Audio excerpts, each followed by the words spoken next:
Mateo 13, 24. Lo tienen para seguir toda la lectura. Recuerden tener sus Biblias. Es muy importante que tengas marcada tu Biblia. Que a la noche, antes de acostarte, abras ahí la palabra, leas, agradezcas al Señor, sepas que la palabra está para hablarte. Pero, miren cómo es el enemigo, ¿no? Es bastante interesante. Hemos tenido, hablaba con Ruth más temprano, muchísima oposición en este tiempo. Algunos no lo saben porque obviamente nos vemos quizás 2 veces en la semana y bueno, sinceramente quizás no surge el tema. Pero con aquellos que hemos hablado un poco más, hemos tenido oposición de todo tipo. Desde que estamos en este lugar y mucho más cuando nos metimos en las cuestiones escatológicas y en cuestiones de que la iglesia empiece a pensar en victoria en vez de pensar en derrota como piensa hasta acá, tuvimos muchísimos inconvenientes, de todo tipo.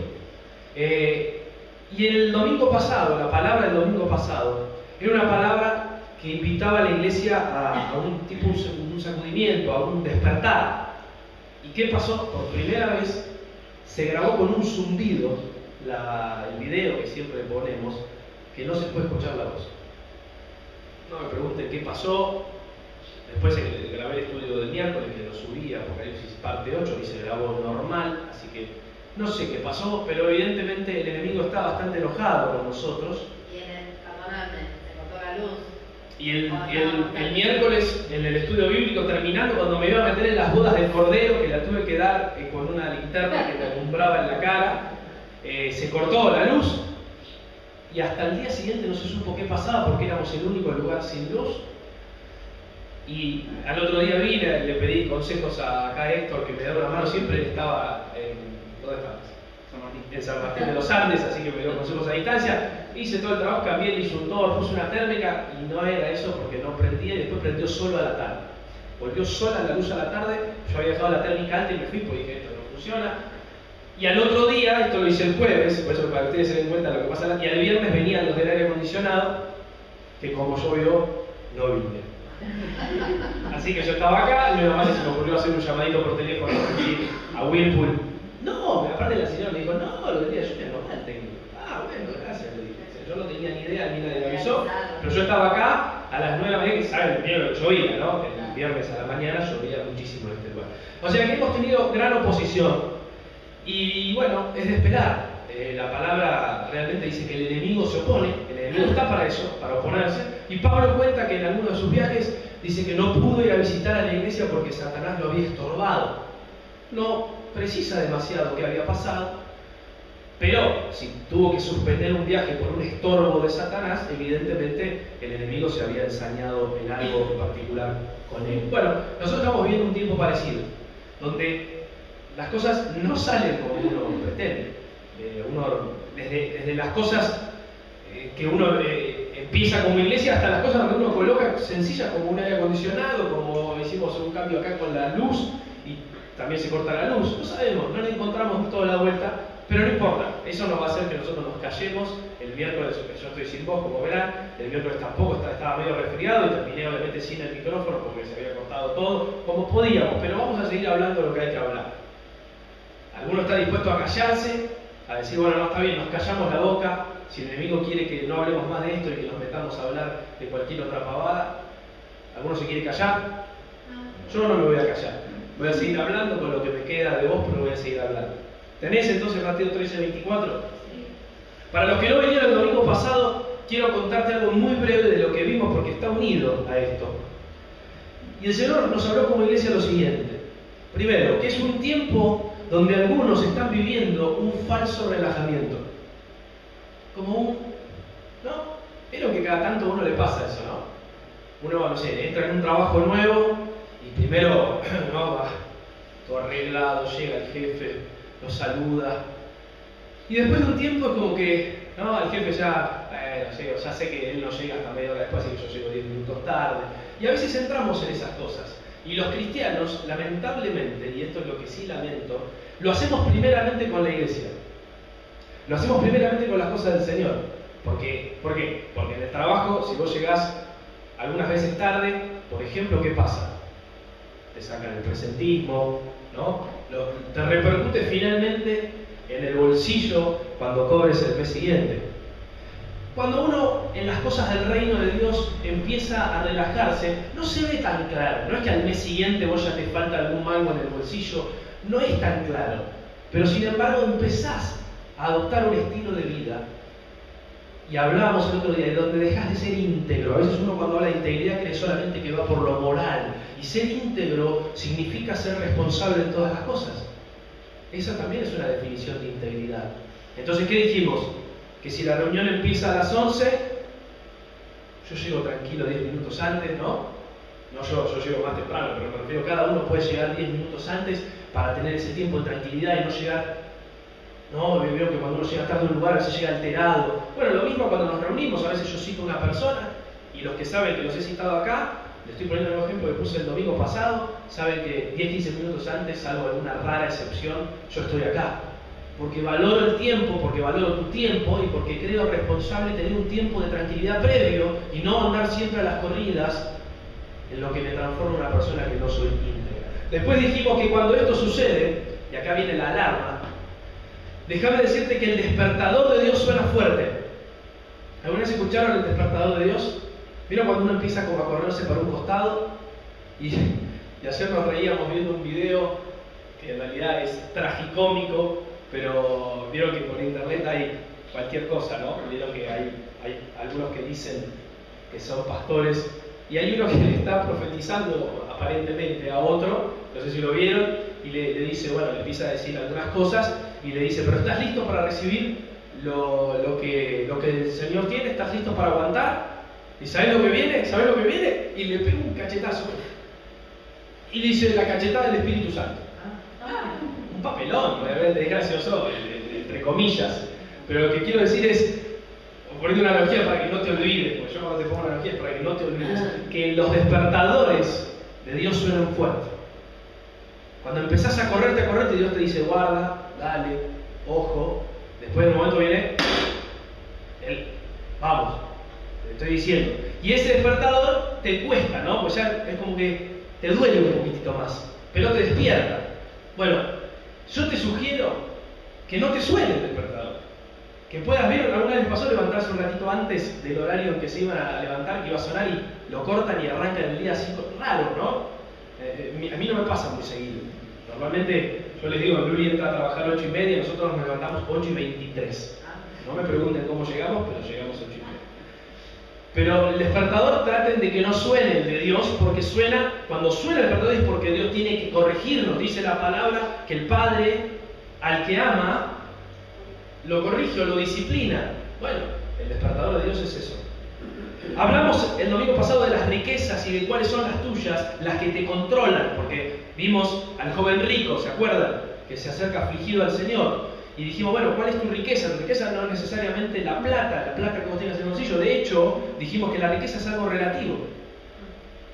Y el otro día una persona de la iglesia subió en internet algo interesante que dijo, si vos comés todos los días y tenés comida en el freezer guardada, tenés creo que el 80% más del no sé qué porcentaje que tiene el mundo. O sea, hay un gran porcentaje del mundo que no tiene eso y vos tenés un 80% más con solamente eso. Entonces date cuenta que la riqueza es relativa. Si vos te encontrás con alguna persona de estas que come cada tanto, quizás vos te sentís medio pobre, pero la verdad es que para esa persona vos sos un rico total, porque te sobra. Dijimos también que Jesús promete cosas tangibles y vida eterna a los que sueltan en serio, porque la predicación ya va soltando, pero en serio. Porque a los que sueltan en serio Dios les promete cosas. Y me gusta porque Jesús no anda con vueltas. Dice, aquel que deja casa, hermanos, padres, familia, por causa de mí, que dice, yo le daré también en esta tierra 100 veces más. Y abre paréntesis, me gusta, Jesús hasta debe haber dicho esto, ¿no? Dijo casas, dijo terrenos, impresionante. O sea, me llamó la atención que Jesús sea tan enfático en lo que te va a dar y después la vida eterna. Así que no es esto sanata, ¿eh? No es que Jesús te dice, vos deja todo acá, que vas a tener algo en los cielos. No, vas a tener algo en los cielos, pero vas a tener algo acá y 100 veces más para el que suelta el serio. Porque algunos, y ahí donde dijimos, lo que pasa es que dicen, no, yo lo que solté y lo que cambié fue mi carácter. Y yo, déjame que te diga que tu carácter lo cambiaste por vos, no por Dios. a Dios tu mal carácter, tus malas contestaciones, tu cara, no me sale ninguna palabra, por el piso, no le afligía a él, al que le afligía era vos. Entonces, no es eso, Por eso te digo, fíjate si estás dejando algo realmente por el Señor. Porque entras entonces en una buena transacción con el Señor. La Biblia dice, el que no deja, dice Jesús, no recibe. No esperes recibir si no estás dejando nada. No me vengas con cosas intangibles que no, pues yo dejé una amistad. ¿Viste? Nos vamos por ahí por arriba, cuando en realidad Dios nos está pidiendo cosas reales. Finalmente, vimos, y esto es lo más trágico, que muchos líderes que se consideraban primeros pueden ser los postreros. Porque esa frase termina diciendo eso, es doloroso, pero dice, porque muchos, que a veces esa frase la conocemos, ¿no? Muchos de los primeros serán los últimos y de los últimos serán los primeros. Nosotros la aplicamos para la carrera, para cosas así, pero en realidad está hablando de las personas que no son responsables y dejan lo que tienen que dejar. A ver, uno de los despertadores que Dios está haciendo sonar a nivel iglesia local, lo está haciendo sonar a nivel iglesia local este despertador, es que pasemos nosotros de lo dialéctico a la acción. Tenemos que, los estudios bíblicos, las palabras que hemos tenido, los momentos, por ejemplo, estamos teniendo en las reuniones de oración un espacio previo de alrededor de 20 minutos donde la gente viene y se saca dudas, ¿no? Y podemos contestar, está bueno, porque en vez de estar toda esa hora orando, lo que decimos antes de orar, vamos a ver qué dudas tiene la iglesia. Y fue interesante porque vino Luli, la hija de Cristina, y entonces planteó, fue a su manera, ¿no? ¿Cuántos años tiene? Luli tendrá 9 años, y dijo, ¿es cierto que la tierra se va a llenar de zombies en algún momento? Y lamentablemente, si bien ella lo decía, porque lo habrá visto en un formato apocalíptico, es entre comillas lo que la iglesia espera, si espera tiempos de derrota, que se termine poblando la tierra de mortandad, pestilencia, terremotos, hambre y todas esas cosas. Entonces, lo lindo fue que le pudimos explicar que no lo espere eso porque no va a venir nunca. Y le sacamos una sonrisa. Luli estaba contenta y con la verdad, y esa verdad la hizo libre en serio. Bueno, esto es a una escala así, ¿no? Pero a gran escala es lo que la iglesia necesita pensar. Sacarse de la mente esas ideas de muerte y demás, donde hablaba con Bernardo hace un par de semanas. Hay una frase dentro de la iglesia implícita que es cuanto peor, mejor. Cuanto peor, mejor. ¿Qué vemos? Pastores que hacen cualquier cosa, mejor. Porque es la apostasía y porque Cristo está cerca. Entonces, claro, festejamos todo lo malo. Les quiero decir que esa no es la apostasía, desde luego, no tiene nada que ver con eso, y que encima no es cuanto peor, mejor. La iglesia tiene que ir creciendo, hasta perfeccionarse, hasta llegar a la estatura del varón perfecto que es Cristo. No los distraigo más, vamos a la palabra de Mateo 13:24 que dice, les refirió otra parábola diciendo, el reino de los cielos es semejante a un hombre que sembró buena semilla en su campo. Ahora, lo primero y principal que quiero que veas es que el reino únicamente se compara ¿con quién? Con el que hace. No dice que el reino de los cielos es semejante al que habla muy bien. No dice que es semejante a aquel que determinada cuestión la maneja bien. El reino de los cielos es comparado al que va y siembra. Somos sembradores. Yo les dije que aún los cristianos somos sembradores sin querer. Y les puse hace un tiempo un ejemplo de que vos vas caminando y de tus bolsillos se van cayendo semillas. Fíjate qué semillas se caen. No tenés manera que no se caigan. Porque cuando te alejas del Señor y dejas de sembrar, lo que empezás a sembrar es justamente muerte en los demás. Porque aquellos que están camino a la destrucción, vos no los salvás. Y se nos fue dado a nosotros el ministerio de la reconciliación. Entonces, ¿con qué es comparado el reino de los cielos? Con el que hace. ¿Y saben qué frase usé el otro día? Que es dolorosa. Fue dura la palabra, menos yo sé por qué no vinieron el domingo pasado muchos, porque fue una palabra dura y también sé por qué no se grabó. Pero no importa, les voy a volver a decir la frase que dije el domingo anterior. Y es que nos pasa a veces con esto, con esta palabra de que el que es identificado con el reino es el que hace, es que ponemos excusas.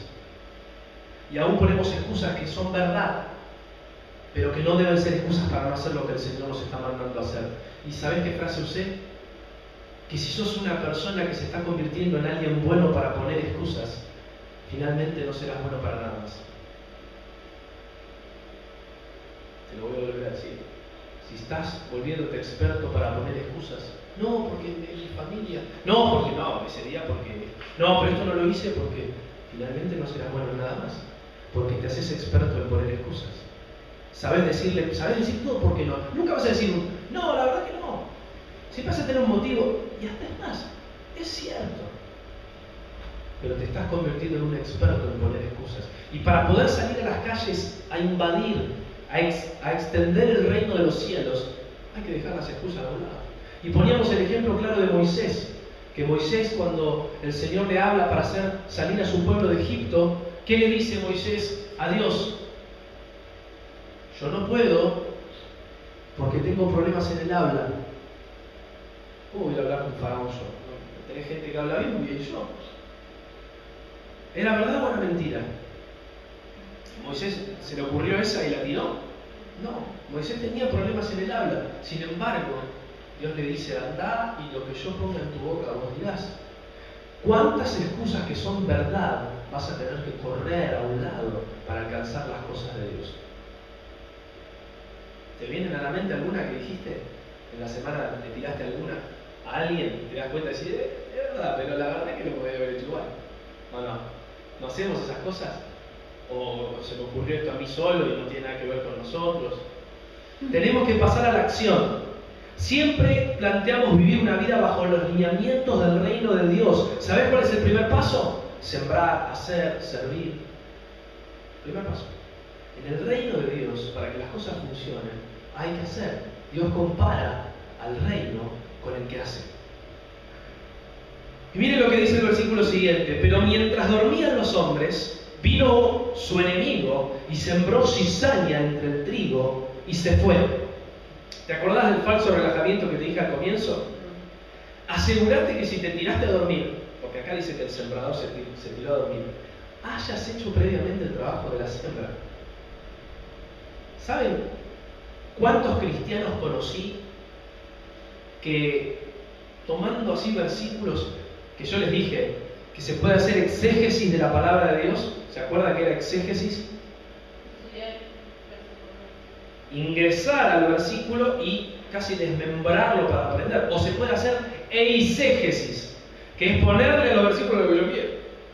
Agarrar el versículo y decir, yo quiero que diga esto. Conozco cristianos que no hacen nada, no sirven, no buscan trabajo, no se preocupan por casi nada y se toman de las promesas de Dios como si esto fuera una cuestión azarosa. Lamento decirle que van por un camino malo, que van a pagar un precio alto por eso, porque Dios es justo. Entonces alguno no se esfuerza, pero dice, no, bueno, pero Dios es impuro. ¿Qué tiene que ver? La precaución de prepararnos, de trabajar, de tener lo suficiente, de no sé, lo que sea, hay que tenerlo igual. Y de hecho el máximo ejemplo es que Dios llama, Jesús cuando anda en la tierra, llama a los discípulos que estaban ¿qué? Estaban trabajando, haciendo sus labores, cobrando impuestos, pescando, distintas cosas. ¿Cuándo vieron que llamó a uno que estaba por ahí abandonado y dijo, no, lo que pasa es que yo estoy esperando el tiempo de Dios? ¿No? Estoy esperando el tiempo de Dios, ahí voy a hacer las cosas, ahí voy a servir al Señor. No. Dios llamó a los que estaban haciendo alguna obra. Así que, si como cristiano estás recostado sin antes trabajar la tierra que Dios te dio, entonces no estás a la espera de la cosecha. ¿Sabes que estás? Anestesiado. Porque es como cruzarse los brazos y decir, no, yo estoy esperando la cosecha. La primera pregunta que te voy a hacer lógica es, bueno, dale, mostrame qué sembraste. Acordate que la palabra de Dios dice que cada semilla da fruto según su género. Desde el Génesis lo vemos eso. ¿Qué género de semilla estás sembrando en tu vida? ¿Para cosechar qué cosa? Mostrame tu semilla y yo te voy a decir qué vas a cosechar. Ahora, si tu semilla es, ¿cómo se llama? ¿Placebo? ¿Es el que no tiene nada adentro? Sí. Si es un placebo, ¿saben los placebos lo que es? ¿Saben? Es la pastilla que adentro no tiene nada. Es igual a todas las demás, pero adentro tiene, ¿qué tiene? Aire, no sé qué tiene, no tiene nada. No tiene ninguna droga. Es para que, muchas veces es para que si vos tenés que tomar cada 5 días dejarlo, sigas tomando y no te hagas herido en la cabeza, tomes la sexta, pero no tiene nada. Bueno, muchas veces algunos no siembran nada, siembran semillas de aire, las ponen y están esperando cosechar. Es un engaño. La realidad es que solamente el que siembra es el que sabe lo que está sembrando. Se dispone a sembrar porque el reino de los cielos es comparable con el que hace, con el que acciona directamente. Cuando trabajamos para el Señor, el enemigo sistemáticamente se opone porque dice que mientras dormía, vino el enemigo. Su objetivo es embarrarte la cancha y ponerte gente en contra. Ahora, espera, porque quizás te digo esto y te acordás de la gente que habla mal de vos. Yo sé esto, ¿no? Todos tenemos a alguien que no nos llevamos del todo bien, que disputa con nosotros, alguien de la familia a veces. Pero te hago una pregunta. Esas palabras, ¿vino por haber sembrado? ¿O vino porque sos un calentón? ¿O vino porque todavía tenés bronca de hace 10 años que una vez te hizo una o vos le hiciste una a aquel otro? Porque entonces no busques cada vez que un familiar, un amigo, alguien te critica para decir, no, si dice la palabra que vamos a ser criticados. Porque acá dice que la palabra en contra viene después de sembrar. Si no sembraste nada, lo que está pasando con la discusión que tenés en puerta en tu familia y demás es simplemente cuestiones carnales. Se pelean porque, como se pelean mis vecinos, que tampoco son cristianos, y no por persecución de los cielos, ni por nada de eso, simplemente se pelean porque la gente se pelea. Entonces, está bien que vos identifiques cuándo sos agredido o vituperado, como dice la palabra de Dios, porque pusiste a funcionar el reino de los cielos en tu vida. Entonces vos decís, wow. Entonces vos te das cuenta, porque vos decís, hice lo genuino, prediqué, oré por un enfermo, se sanó, lo que sea que haya pasado, que tenga que ver con el reino de los cielos, ponelo en tus propias palabras, y se me levantó una gran oposición. Ahora sí. Pero ojo, con llamar entonces espiritual a lo que es simplemente tu propia carne en disputa por no ceder algo, por viejas rencillas con gente. Eso no tiene que ver con lo que estamos hablando. Entonces, puse una frase acá que dice, mostrame tu siembra y yo te diré si es por causa del reino o es simplemente tu carácter. Mostrame tu siembra y yo sembré esto. Entonces uno puede sacar esa conclusión. ¿Ya? Entonces sí, si sembraste esto, evidentemente el enemigo vino a la noche. ¿Cuántos saben de esto? Que le hablaron a una persona, hace poco hablábamos, justo acá con mis papás que le vinieron, que le predicaron a una persona supuestamente católica, un matrimonio, pero vieron esos católicos que no dicen, son nominales, se fueron bautizados cuando fueron chicos y nada más que eso. Así que estaban alejados, nunca, no fueron a misa nunca más, nada, le predicaron, pusieron la palabra de verdad en ellos, la semilla, como dice acá la parábola también del sembrador, y a la semana hubo como una oposición tremenda y empezaron a subir a Facebook las imágenes del Papa, de rezarle a la Virgen. Es como que algo se levantó dentro de ellos, el enemigo sembró esa cizaña y realmente luego de que ellos pusieron la palabra, vino el enemigo. Ahora, si hubieran discutido por cuestiones carnales que se cruzaron por la calle y lo encerró, acá mi papá lo encerró con el auto, no es el diablo, no es Dios, no es la siembra, es simplemente que te calentaste y punto. Pero en este caso se puede identificar, yo quiero te pongo este ejemplo para que vos te des cuenta, que muchas veces llamamos espiritual o del reino de Dios algo que no es, que es simplemente tu carácter religioso. Entonces tenemos que identificarlo bien. Así que mostrame tu siembra y yo te diré si es por causa del reino o es simplemente tu carácter o enredos naturales. Y el versículo 26 dice, y cuando salió la hierba y dio fruto, entonces apareció también la cizaña. ¿Ves lo que te digo? No hay fruto sin cizaña. Cuando creció el fruto, recuerden que sembró el sembrador, se fue a dormir, lógico que descansen. Los hijos de Dios tenemos que descansar. Descansás esperando el fruto. Y cuando va a haber el fruto, había fruto y cizaña. ¿Y saben lo que es cizaña?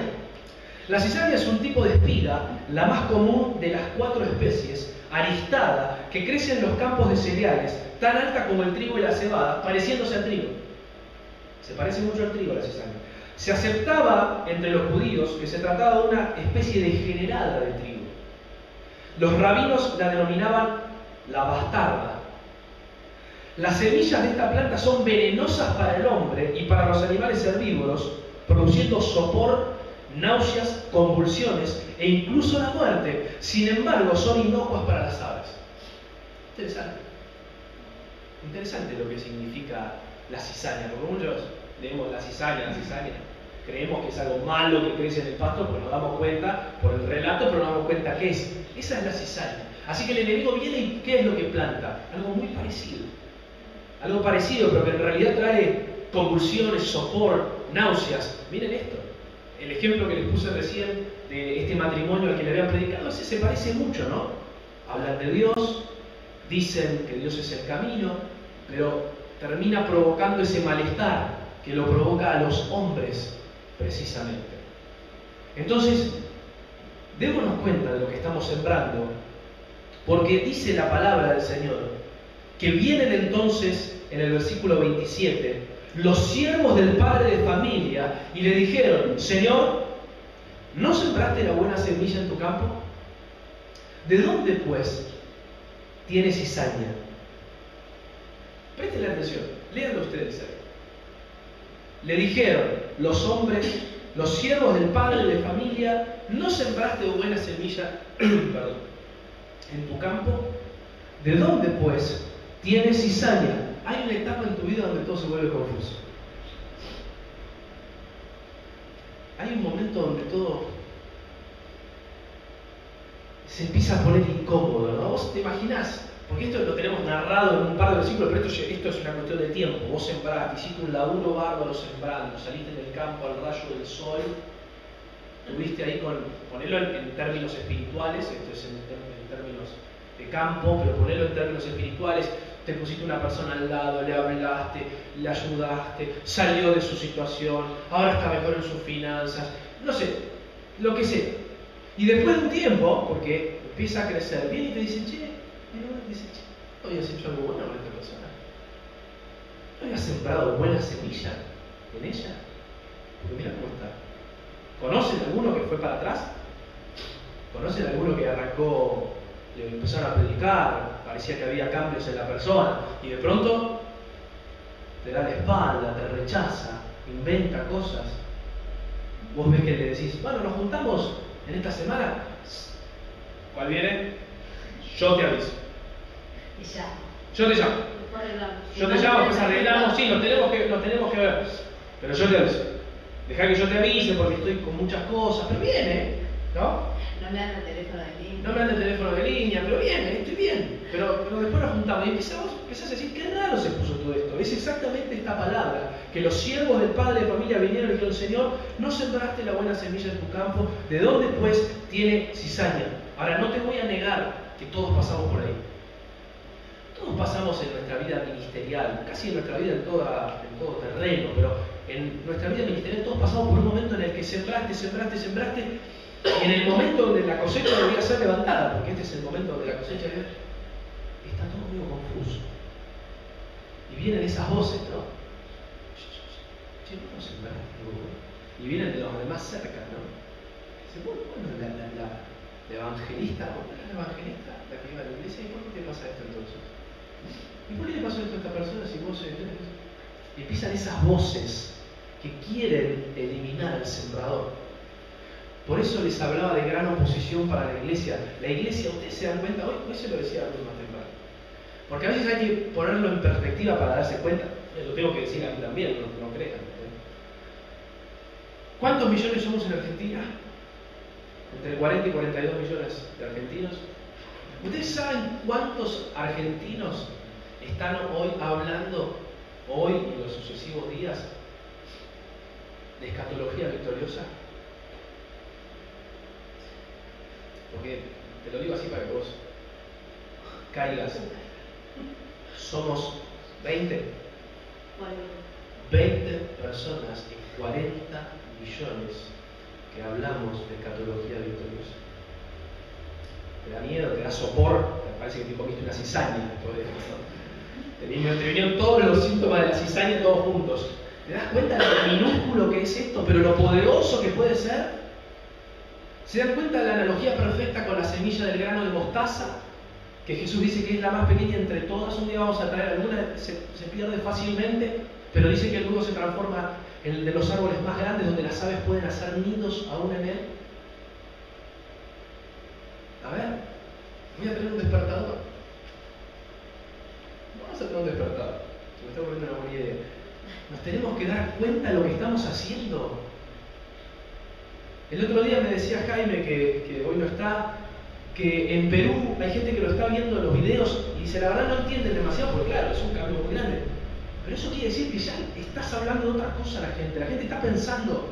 La gente no está recibiendo algo que lo recibió de cualquier manera, como Luli, que la hija de Cristina, que pensaba en que el mundo iba a venir a ser atacado por gente rara, como mínimo. Porque es lo que piensa la gente. Ya no, y lo estamos diciendo nosotros en Argentina. Y en mayo estamos trayendo una escuela que enseñe esto. Tomamos dimensión de esto. Por eso lo siguiente que nos toca es salir a las calles. Si ustedes se dieran vuelta en este momento, yo que veo para allá, la cantidad de gente que está pasando caminando, casi en este ya mediodía, y ahora que empieza a levantar la temperatura, más gente. ¿Y saben qué hablaba con Cele la semana pasada? Cele deseosa de estar acá, ¿no? Dice ella sabe que, para los que no saben, prácticamente ellos la invitaron a vivir allá. O sea, ellos quieren que se quede a vivir allá. ¿Por qué? Porque les viene bien en todo sentido. Tareas de la casa, porque la ayuda con la crianza de uno de los bebés que recién nació, y porque ministerialmente también para los viajes les cae perfecto. Pero se le dice, mi lugar es Argentina. Y ella me decía, yo tengo ganas de estar allá y de hacer, y de salir a profetizar, y de salir a ganar almas, y de salir a sanar a los enfermos, porque me doy cuenta, y cuanto más convive con ellos allá, con toda la familia, dice, son iguales a ustedes. Somos todos iguales. Porque vieron que a veces uno tiene esa mala costumbre de, no, si voy a la casa de Cash Luna, debe ser que entra Cash Luna flotando en el aire, ¿no? Y llega y me dice así, yo me caigo.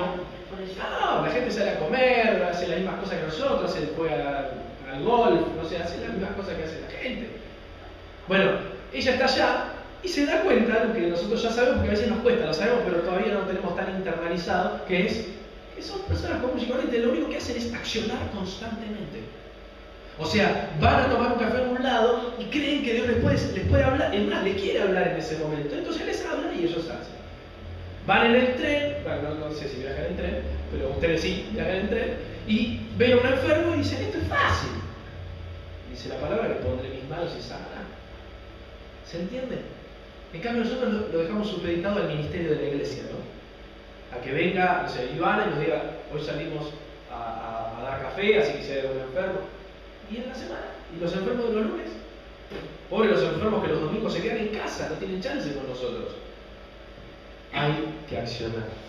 Hay que llevar un estilo de vida. Esto es un estilo de vida. ¿Vieron que tantas veces dijimos, no, le habrán preguntado, ¿vos qué religión tenés? No, yo no tengo religión. Lo mío es un estilo de vida, es una relación con Cristo. Bueno, si tu estilo de vida es el estilo de vida cristiano, como dice el libro también de Jonathan Welton, Cristiandad Normal, ¿qué es lo normal? Miren la vida normal de Jesús, porque si nuestro modelo es el Señor, entonces lo común que es que se multipliquen las finanzas, que los enfermos sean sanados, hay que sanar a la suegra también, ¿no? Porque dice que sanó a la suegra de Pedro. Cuestiones sencillas, pero que pasaban todo el tiempo en la vida de Jesús. Todo el tiempo pasaba en la vida de Jesús. ¿Cuánto te parece esa normalidad? ¿Cuándo fue la última vez que te pasó algo parecido a lo que le pasaba a Jesús? Y no que te quieran crucificar, justamente. Esa es la vida cristiana normal. Y no podemos creer una escatología victoriosa si cada uno en su labor no va y dice, yo escuché algo. Yo recibí algo del Señor. No en la reunión también, pero afuera. Es más, afuera principalmente. A mí me interesa más que profeticen afuera que adentro, pero los llamo a profetizar acá porque si no profetizan un poquito acá afuera. Es muy difícil, porque acá tenés la atmósfera, estamos cantando, estamos adorando. Afuera no tenés el ruido de la calle. Sin embargo, como les enseñé hace muchos meses de Moisés, que en el medio de 1 millón de gente que se da vuelta a Moisés y 1 millón de personas atrás, ¿qué pasaba? Dios que le dice, estate quieto y escuchando. Lindo momento para que hace calle. A ver, quiero escuchar lo que Dios dice. No, había aprendido a reconocer la voz de Dios. Así tenés que aprender a reconocer vos la voz de Dios en la calle, en tu trabajo, en el medio del ruido, en el medio de lo que sea. Porque el reino de los cielos es comparado al que hace. Y miren lo que dice el versículo 28. Él les dijo, un enemigo ha hecho esto. Y los siervos le dijeron, ¿quieres pues que vayamos y la arranquemos? Están hablando obviamente de la cizaña. ¿Qué respuesta simple? No, un enemigo hizo esto. Parece como el facilismo que a veces caemos y por eso quiero diferenciar. O sea, se levantaron los siervos, vieron el dudoso fruto de este campo, dudoso, y enseguida preguntaron. La respuesta del sembrador fue tajante, fue el enemigo. Está bien, en este caso está bien, pero ¿cuántas veces usamos nosotros al enemigo para hacerlo hacer lo que nosotros queremos? ¿Qué quiero decir? Te pasó algo que te pasó por cuestiones naturales. ¿Y qué dijiste? El enemigo. Recuerdo una predicación de Daniel González hace años que decía que el tipo consigue un trabajo, ora mucho tiempo para conseguir un trabajo, Señor, por favor, estaba mal. Consigue el trabajo, empieza a trabajar y el primer mes llega 20 veces tarde. ¿Qué pasa el mes siguiente? Mire, Señor, gracias, no queremos contar más con su servicio. Y fue a la iglesia y que dijo, es el diablo. Se metió el diablo. ¿Qué le parece que fue el diablo? ¿Ese? ¿O es simplemente la propia responsabilidad de este hermano que tiene una buena salida? Porque los cristianos tenemos esa buena salida siempre a mano, ¿no? El diablo, una prueba, un desierto. Tenemos como las palabras clave que es, ya sabemos lo que vamos a decir. En cuanto estamos mal, estamos siendo probados. En cuanto perdemos algo, y el enemigo. Ojo, ojo, ojo, hay muchas cosas que son naturales de tu propio carácter, que no estás cambiando y que simplemente te llevan a esa situación de derrota. Ahora, miren esto, qué interesante. Él les dice, un enemigo ha hecho esto y los siervos le dijeron, ¿quieres pues que vayamos y la arranquemos? ¿Y qué les dice el sembrador más adelante, en el versículo 29 y 30? Le dice que no. Ahora, líderes, oigan, aprendan a escuchar, pero a decidir también. Aprendan a escuchar, porque este ejemplo del sembrador es un ejemplo de un líder, que vienen los demás, los liderados, a veces con buenas motivaciones, che, ¿hacemos tal cosa? Y a veces tenés que decir que no. A veces tenés que saber decir que no. Aun cuando le tenés que decir que no a 5 que te vienen y te dijeron, abrimos tal obra, hacemos tal cosa, y vos decís, no es el momento. Tenés que saber decir que no. Por eso, ¿qué les dice? El líder sabe escuchar, analiza lo que le dicen, pero tiene en mente el trabajo hecho como ningún otro. Porque lo que puede pasar ahí enseguida que el líder dice, sí, arranquen todo. Porque eso es lo que esperaba, ¿no? Vayan y arranquen todo. Y lo que pasaba era que arrancabas, como saben, miren lo que dice acá el versículo 29. Él le dijo, no sea que al arrancar la cizaña, arranquen también con ella el trigo. Dejen crecer juntamente lo uno y lo otro hasta la siega. Y al tiempo de la siega, yo diré a los segadores, recojan primero la cizaña y átenla en manojos para quemarla, pero recojan el trigo en mi granero. Hace tiempo hablaba con Bernardo y me dijo algo que me llamó la atención y me gustó. Y me dijo que a veces los líderes estamos para saber liderar un conflicto, pero no para solucionarlo. Yo dije, ¿cómo? A veces, cuando uno va al seminario, a veces le impregnan la idea de que el líder es un bombero. Como vos vas a ser pastor, incendio que haya, vos lo tenés que apagar. Y esto es parcialmente correcto.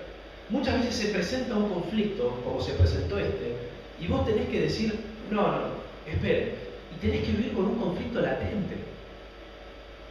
¿Se dan cuenta, no? Porque acá lo tenemos todo narrado en el final, aplaudimos todos al final que vienen los segadores, pero la realidad es que no lo arranquen.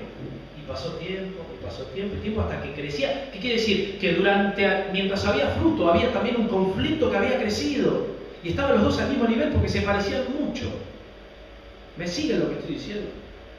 Entonces, el verdadero líder de pronto lidera una situación, pero a veces no tiene que resolver el conflicto. A veces nos adelantamos, ¿no? Vemos que hay un conflicto en una casa y queremos ya ir a golpear la puerta, abrir, vengo a solucionar el problema. Y a veces no es así. A veces hay que liderarlo. A veces hay que liderarlo y hay que estar al lado del problema, sabiendo que cuando se te requiera, estás. Pero no corriendo desaforado, creyendo que vos sos el bombero que apaga todos los incendios de la gente que te tocó liderar. No, no es correcto. El sembrador muchas veces tiene que dejar pasar tiempo, lo cual es convivir con este conflicto latente. Ver la cizaña al lado del trigo causa rechazo. Ustedes se imaginan esto, ¿no? Es como que me ha pasado una vez ver a un hermano en el que vos le estás enseñando y al lado ver a un amigo que lo está dañando. O ver que se junta con una persona que no es la con la que se tiene que juntar, porque esa persona... ¿Y vos qué haces ahí? ¿Y sabe lo que pasa? El líder autoritario sabe qué hace. Te prohíbo que veas a esta persona.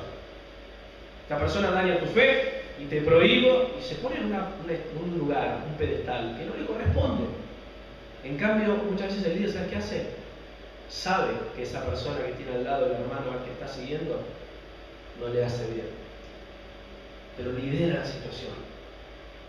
No se pone en contra a decirle, deja de ver a esa persona. No se pone en contra de la otra persona para discutir la situación. Deja crecer juntamente el trigo con la cizaña y se mantiene en oración porque sabe que en un momento se va a poder diferenciar bien cuál es fruto y cuál es cizaña. En un momento se ven todas las cosas. En un momento se ven todas las cosas. Declaramos muchas veces que no hay nada oculto que no haya de ser manifestado y que va a venir a la luz. Y acá pasó. Acá pasó desde el 2013 que había cosas que estaban, ¿no?, como desacomodadas, como ministerios que estaban pero que no estaban bien, que no correspondían. Y yo sé que más de uno habrá pensado, esto hay que barrer. Solucionemos esta cuestión. Y yo cada vez que me prestaba a tomar una acción, como que a su debido tiempo iba a venir. Y ustedes saben que llegó, ¿no? Llegó el tiempo donde salieron las cosas a la luz y se solucionó un inconveniente. Y mientras tanto, los líderes tuvimos que convivir con un conflicto que crecía a la par del fruto y nos agarramos la cabeza. Pero a su debido tiempo se supo la realidad. Entonces, cuando llega el tiempo, los segadores recogen primero la cizaña. Esto quiere decir que se puede individualizar fácilmente después del tiempo justo. Creció y ahora podemos ver perfectamente qué es lo malo y qué es lo bueno. Y para terminar, somos personas que llenamos ese granero del Señor. Porque dice que, miren el versículo último que leímos, recojan el trigo y llévenlo a mi granero. Dice acá el Señor. Quiero preguntarte hoy, imaginando esa puerta del granero. ¿Vieron las películas? Ese granero enorme con ese portón grande. ¿Se imaginan? ¿Se imaginan yendo? Estamos todos yendo camino a ese granero, ¿no? Y pongo este gesto porque llevamos algo en las manos. Inequívocamente algo llevamos. Y te quiero preguntar dos cosas. La primera es, ¿con qué frutos te acercás para ese granero? Si vos tuvieras que charlar con el que va caminando al lado tuyo y te dice, no, sí, yo llevo esto y lo otro para acá, para mi Señor dentro del granero, ¿vos qué llevas? ¿Vos qué le dirías? Yo llevo... ¿Qué llevas? ¿Sabés lo que llevas? Porque esto al final tiene que ver con llamado y propósito. ¿Sabés lo que llevas? No hay nada peor que no saber lo que llevas. ¿Y sabés qué te lleva? Y te voy a volver a algo que te dije hace un tiempito. Cuando vos no sabés lo que llevas, ¿sabés qué haces? La oración alquilada. ¿Se acuerdan de la oración alquilada? La oración alquilada, que se la compartió un pastor en el seminario y le había gustado la idea. Es la oración que yo hice, o más bien el pedido que le hice a Dios cuando yo me fui a la costa hace un tiempo atrás, que le pregunté al Señor cuál era el diseño de mi vida. Porque es una pregunta que hay que hacerla recurrentemente, no es que uno recibe la respuesta y dice, va acá, bueno, gracias, chao. No. Y les conté que me mostraba un rompecabezas que yo encajaba en ese lugar y cada vez encajo más perfecto, en el sentido que cada vez tengo más idea de para qué estoy. ¿Se dan cuenta que hay que hacer la oración incorrecta? La oración incómoda, la oración que sale de la oración que hace el resto. ¿Y qué decía el Señor? Me decía algo muy claro: lo peor de hacer la oración de alguien más es que puedo dártelo. ¿Se dan cuenta? Lo peor de hacer la oración que es de alguien más, que te la escuchaste y voy a hacer esa oración. No la genuina, la de otro, es que puedo dártelo. Y si Dios te da algo porque vos lo pedís, y no es conforme a tu diseño, vivís insatisfecho toda la vida. Es como que yo le pido al Señor, Señor, yo quiero, ¿por qué digo esto? Porque una vez un pastor a mí me dijo, yo quiero una iglesia grande como la iglesia tal. Me pareció bien, está bien crecer, a mí me parece bien. Pero ¿y si no ese es el diseño exacto? Si tu diseño es otra cosa, es algo itinerante. Entonces, yo caí en el temor de decir, y voy a orar lo mismo. Y después cuando iba a orar lo mismo, no sentía que tenía que orar lo mismo. Porque decía, y entonces empecé a orar, Señor, en vez de pedirte lo que alguien más pidió, quiero pedirte lo genuino de mi corazón. Vos sabés lo que es. Y entonces el Señor empezó a llevar a un reformador. Y saben, los reformadores no son tan populares. Mientras de pronto Cash Luna, que hace su labor de evangelista, llena el estadio Rosario, como próximamente creo que va a estar en el estadio Rosario Central, el reformador, si hicieron un estadio es para que le tiren piedras. Nadie quiere escuchar lo que el reformador quiere decir. Fíjense los profetas, Jeremías, Ezequiel, que les profetizaban la gran catástrofe que vendría sobre el pueblo de Israel. ¿Quién los escuchaba? Y ninguno. Los reformadores no están para llenar estadios muchas veces. Hacen más bien conferencias pequeñas, donde se va gestando algo grande, pero de lo pequeño a lo grande, la semilla de mostaza, no al revés. ¿Estás haciendo vos esa oración? ¿Sabés qué fruto llevas? ¿Sabés qué es el fruto que llevas? Porque entonces eso determina tu llamado y tu propósito. No quiero que hagas la oración de alguien más. No quiero que la saques de un libro. Lee los libros. Yo tengo una biblioteca muy grande, pero no me condicionan en mi oración. No digo, yo quiero ser como Benny Hinn, porque Benny Hinn es Benny Hinn y yo soy yo. Y vos sos vos. Y tenés que conocer tu diseño. Porque la palabra del Señor dice que de tu interior brotarán los ríos de agua viva y ya nunca más tendrás sed. Así que, lo dije hace un tiempo, si vos estás tomando del agua de alguien más, aunque sea tu pastor, aunque sea alguien que admires mucho, vas a tener sed, porque el agua que sale de mí me sacia a mí y a nadie más. Cuando descubras tu propia agua, te sentirás pleno y llegarás como el final de los días de Pablo, diciendo: he peleado la buena batalla, ¿no? He mantenido la fe, ahora me espera la corona de la victoria. Por favor, cuando hoy vuelvas a tu casa, haz la oración más incómoda del mundo y es: Señor, tu diseño o nada. Tu diseño o nada. Ser un cristiano mediocre es horrible, porque es tener un vagón de poder lejos. El vagón de poder lo quiero tener dentro de mí. ¿Te animás a hacer esa oración incómoda?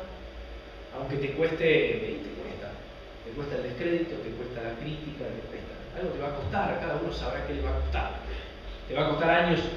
El otro día hablaba con Celia justamente de la vida de Don Welton, y me decía, y ella me dice: yo conocí cosas acá que no se sabían, como por ejemplo que murió un hijo de ellos, que no se sabía. Entonces pasaron por cosas tremendas ellos también. Y Jonathan cuenta en otra de sus conferencias donde una palabra que él lo marcó fue cuando dijeron: el reino la familia es el principio del reino. ¿Por qué? Porque hace 6 años él se quiso separar de su esposa. Jonathan Welton se quiso separar de su esposa, fue a hablar con un pastor y dijo: no hablamos más, nos odiamos, llevamos mal. No, ni para atrás ni para adelante. ¿Por qué vamos a hacer todo esto? Y este pastor dijo: vos sos una persona llamada a ser algo grande en el reino, pero la familia es el principio del reino de los cielos. Eso se fue más caliente de lo que había entrado. Pero al tiempo lo entendió. Al tiempo lo entendió perfectamente. Hoy va a ser papá en poco tiempo, casi en la misma fecha que yo. Y ¿me entiende lo que quiero decir? Cuesta, pero tiene un gusto. ¿Con qué se puede comparar llegar como Pablo al final y decir: acá está, hice lo que tenía que hacer? Ahí lo tiene. En cambio hay otro que llega al final y: ¿qué hiciste? Hice lo que... hice un poco. Algo hice, Ustedes tienen tiempo, tenemos tiempo como iglesia, somos 20 en 42 millones. ¿Qué les parece? ¿Imposible?